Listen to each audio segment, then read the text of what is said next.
if I had a dime for every time a client said, I'm going to keep that just in case, I'd have like $10, but you get the point.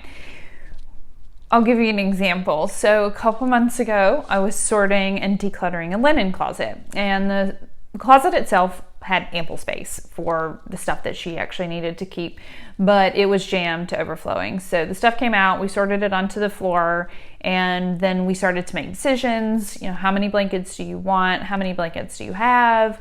Do you want them on the sofa, on the bed? Let's really think through these 8 extra blankets that you're not using. What about these sheets?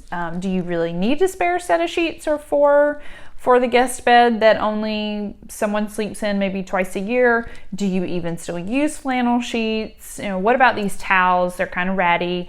Are they your current towels, or are they old towels and you've had them replaced? So the client was, very practical in making her decisions. No, I don't really need that. We can let that go. Great. So based on that feedback, I go and get my donation bag and start to put things in it.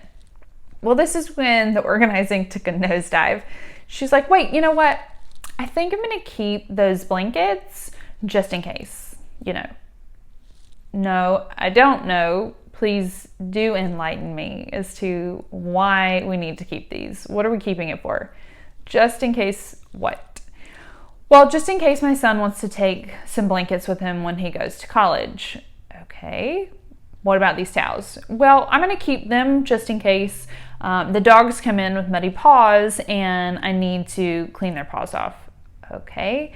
You know what? In fact, I think I'm going to keep all the blankets and all the towels. You just never know when you're going to need some blankets to line the dog crate, or it's, what if the power goes out and it snowed and we need some extra warmth, and so on and so forth. The excuses came sputtering out.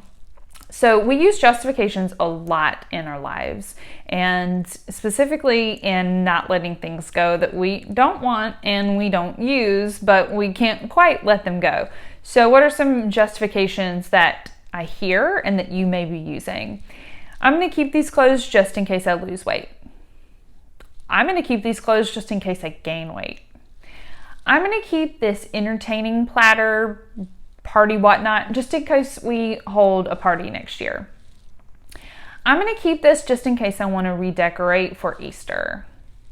I'm going to keep this coat in case I go back to Michigan and it's going to be really cold.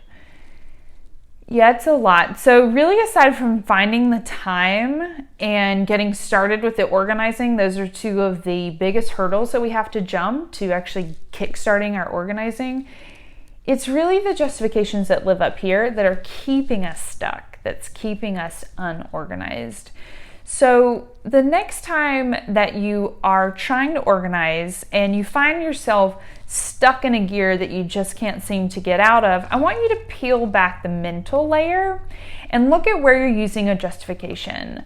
Or are you even using a justification? Do you even know it? I know I use justifications when the alarm goes off. Like, oh God, I didn't go to bed on time. I can sleep in for another 5 minutes. I don't need to wash my hair today. I can sleep in for another 15 minutes. We make up our own justifications, which is why we're really not into them, but we just feel very strongly about them because we made them up. So of course we take them as being truth, but the reality is they're not always truth. So I want you to look at them and ask, is this true, or is this just something that I'm telling myself that's keeping me from getting organized?